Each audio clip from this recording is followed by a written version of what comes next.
నమస్తే, welcome to I dream. మనతో పాటు ఉన్నారు psychologist as well as sociologist Gogisetti Subbarao గారు. చాలా టాపిక్స్ ఉన్నాయి యాక్చువల్లీ.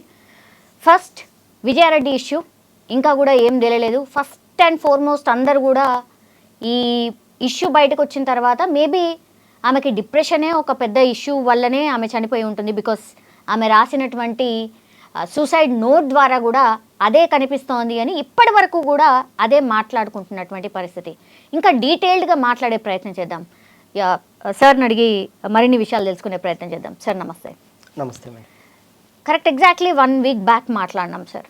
ఆ రోజు కూడా మీరు అదే చెప్పిండ్రు, షూర్గా ఆమెకు డిప్రెషన్ వల్లే అయ్యి ఉంటుంది అండ్ రీజన్స్ కూడా. సార్ ఇంకా కూడా కేసు తేలలేదు. నిజంగానే అదే అయ్యి ఉంటుందా సార్? కానీ అసలు ఎవరికి కూడా ఒప్పట్లేదు. అరే డిప్రెషన్ వల్ల మరీ ఇంత భయంకరంగా చనిపోతారా, అది కూడా ఫ్యామిలీలో వాళ్ళిద్దరి పిల్లల్ని తీసుకొని మదర్ చనిపోతుందా అని. నిజంగా అదే జరుగుంటుందా సార్? ఎందుకంటే ఆ సిచ్యువేషన్స్ అలా వచ్చిండొచ్చు.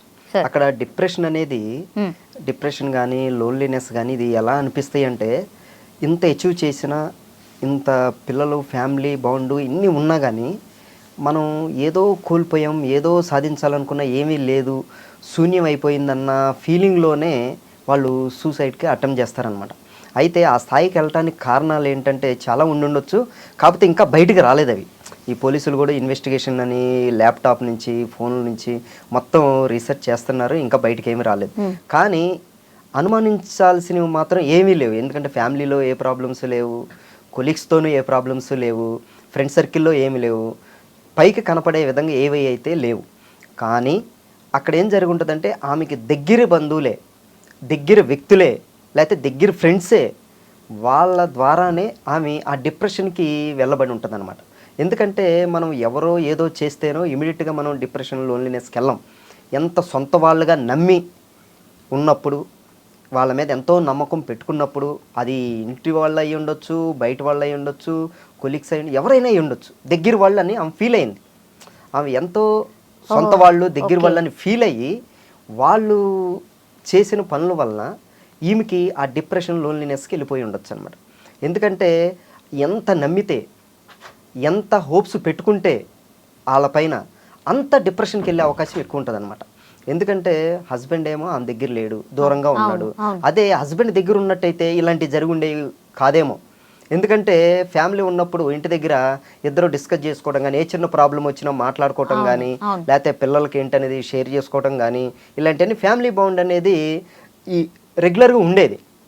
ఇప్పుడు ఫ్యామిలీ బాండ్ ఏమైపోయిందంటే హస్బెండ్ ఏమో దుబాయ్లో, ఈమెమో ఇక్కడ, పిల్లలేమో హాస్టలు, ఎప్పుడన్నా అమ్మ అన్న వీళ్ళు పక్క నుండి చూస్తా ఎప్పుడన్నా వచ్చి వెళ్ళటమే తప్ప రెగ్యులర్ ఫ్యామిలీ అనేది కాదు కదా.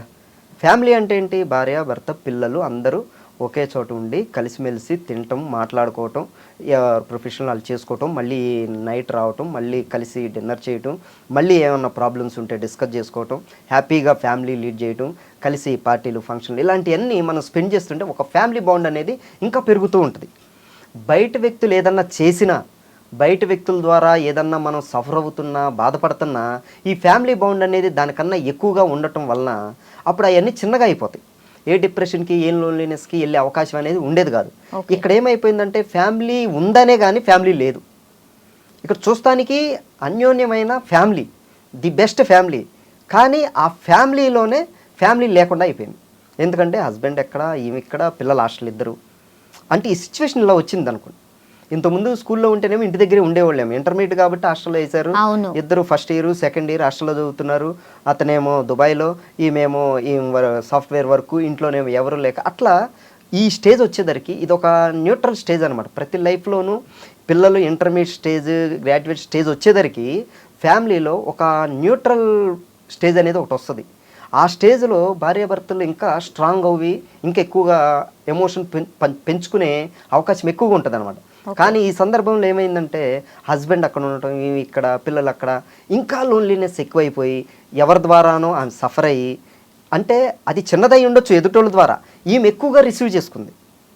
అది ఎంత పెద్దది ఏంటి అనేది పక్కన వాళ్ళకి మనకు మేబీ తీసుకోవచ్చు. ఎందుకంటే ఆమె అంత నమ్మింది కాబట్టి, అంత నమ్మి అంత ఫోకస్డ్గా ఆ రిలేషన్ మెయింటైన్ చేసినప్పుడు అక్కడ ఏదన్నా జరిగినప్పుడు అది తట్టుకోలేక ఇక్కడ ఏమీ లేదు, నేను ఇక్కడ ఇతన్నే కదా నేను నమ్ముకుంది, లేకపోతే ఈమెనే కదా నేను నమ్ముకుంది, లేకపోతే ఈ సిచ్యువేషన్నే కదా నేను నమ్ముకుంది, దీన్ని నేను అనుకున్న విధంగా అవ్వలేదు, నాకు నచ్చిన విధంగా లేదు, లేకపోతే నాకు ఆపోజిట్గా జరిగింది, లేకపోతే నాకు ఇట్లా జరిగింది, అలా నెగిటివ్గా అనుకోవటం వల్ల ఆమె బాగా డిప్రెషన్కి వెళ్ళిపోయి ఆమె చనిపోదాం అనుకున్నది, ఫస్ట్ ఆమె చనిపోదాం అనుకున్నది, చనిపోయిన తర్వాత నా పిల్లలు ఏంటి అని క్వశ్చన్ చేసుకుంటే ఆయనేమో ఎప్పుడు అక్కడే ఉంటాడు, నా పిల్లల్ని చూస్తానికి ఎవరు లేరు, ఎవరు లేనప్పుడు నా పిల్లలు ఏమైపోతారు, మళ్ళీ అనాథలు అయిపోతారా, లేకపోతే వీళ్ళు రాంగ్ రూట్కి వెళ్ళిపోతారా, వీళ్ళని చూసుకునే వాళ్ళు ఎవరు, వీళ్ళు ఎలా బతుకుతారు అని ఇవన్నీ ఆలోచించి ఆమె ఏం చేసిందంటే ఎందుకు ఒకేసారి ముగ్గురిని చనిపోతే ఈ బాధ ఏది ఉండదు ప్రశాంతంగా అని ఆమె అట్లా ఆ పాయింట్ ఆఫ్ వ్యూలో ఆలోచించి పిల్లలతో కలిసి ఆమె ముగ్గురు కలిసి సూసైడ్ చేసుకున్నారు. ఇప్పుడు షేర్ చేసుకునే మనిషి లేకపోవడం వల్ల కూడా జనరల్లీ ఇట్లాంటి అవుతూ ఉంటాయి సార్. అంటే డైలీ లైఫ్లో మన లైఫ్లో ఏం జరిగినా సరే వాటిని షేర్ చేసుకోవడానికి ఒక పర్సన్ లేకపోవడం వల్ల కూడా ఇట్లాంటివి జరుగుతాయా సార్? అంటే ఇంత ఎక్స్ట్రీమ్ డెసిషన్స్ కూడా జరగొచ్చా సార్? కంపల్సరీగా. ఎందుకంటే ఇప్పుడున్న జనరేషన్లో అసలు మాట్లాడే వ్యక్తులే కరువైపోయారు.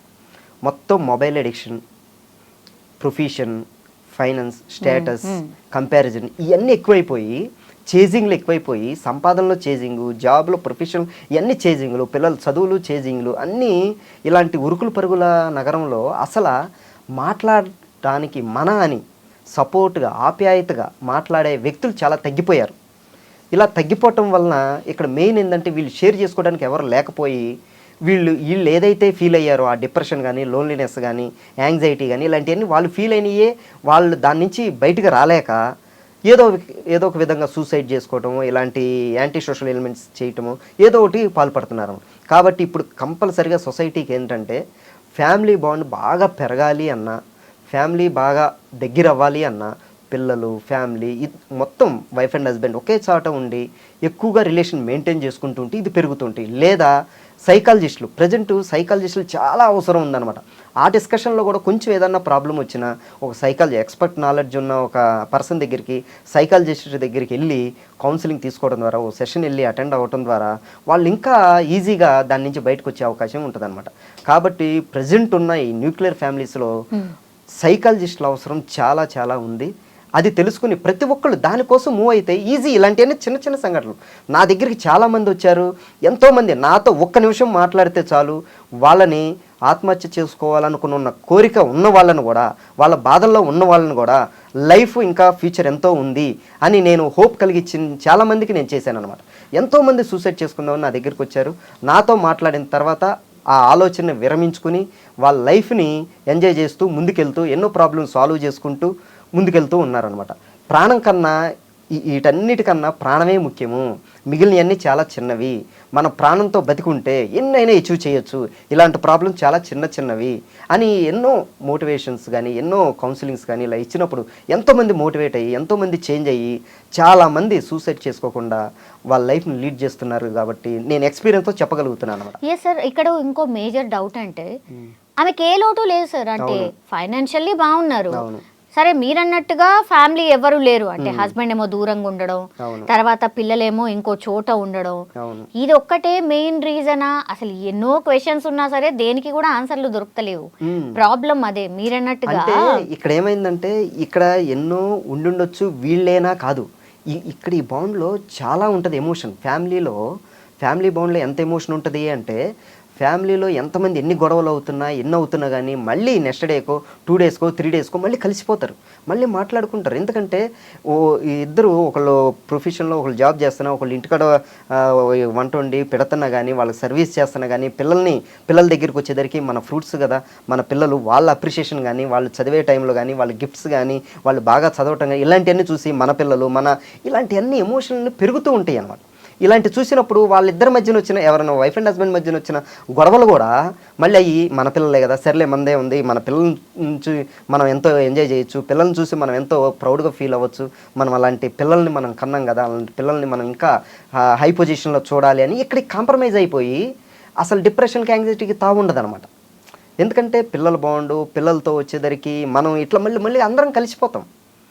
కాబట్టి ఇది చాలా చూస్తానికి చిన్నగా ఉంది, హస్బెండ్ అక్కడ, కానీ ఇది చాలా పెద్దది. ఫ్యామిలీ బాండ్ అనేది చాలా ఇంపార్టెంట్. ఈ ఫ్యామిలీ బాండ్ ఇష్టం లేని వాళ్ళు పెళ్లి చేసుకోకుండా ముందే వదిలేస్తే అది వేరు. మ్యారేజ్ అయ్యి పిల్లలు పుట్టిన తర్వాత పిల్లలు ఒక 10 to 15 years వచ్చారంటే పిల్లలతో ఎంతో మనకి ఎమోషన్ బాండ్ అనేది కనెక్ట్ అవుతూ ఉంటుంది, ఎంతో మెమరీస్ గుర్తొస్తాయి. ఎందుకంటే చిన్నప్పటి నుంచి వాళ్ళు చేసిన ముద్దులు కానీ, మురిపాలు కానీ, వాళ్ళ గిఫ్ట్లు కానీ, వాళ్ళు అచీవ్ చేసిన అచీవ్స్ కానీ, అలాంటివన్నీ వాళ్ళ చదువులు కానీ, వాళ్ళు ఆటలు కానీ, అలాంటివన్నీ మనకి ఎప్పుడు మన కంటి ముందు ఎప్పుడు కదులుతూ ఉంటాయి అన్నాడు.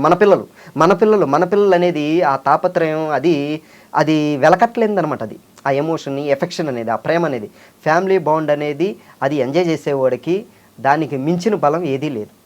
అవి ఇప్పుడు తగ్గిపోయినాయి. అవి తగ్గిపోవటం వల్లనే సైకాలజిస్టులు పెరిగిపోయారు.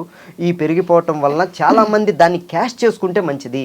ఆ సైకాలజిస్ట్ని యూజ్ చేసుకోవటం వలన ఎంతోమంది ఫ్యామిలీసు డిస్టర్బ్ కాకుండా, ఫ్యామిలీసు ప్రాబ్లం ఫేస్ చేయకుండా, సూసైడ్లు, డిప్రెషన్కి ఇలాంటి సైకలాజికల్ ప్రాబ్లం ఫేస్ చేయకుండా బయటపడే అవకాశం ఎక్కువగా ఉంటుంది అనమాట.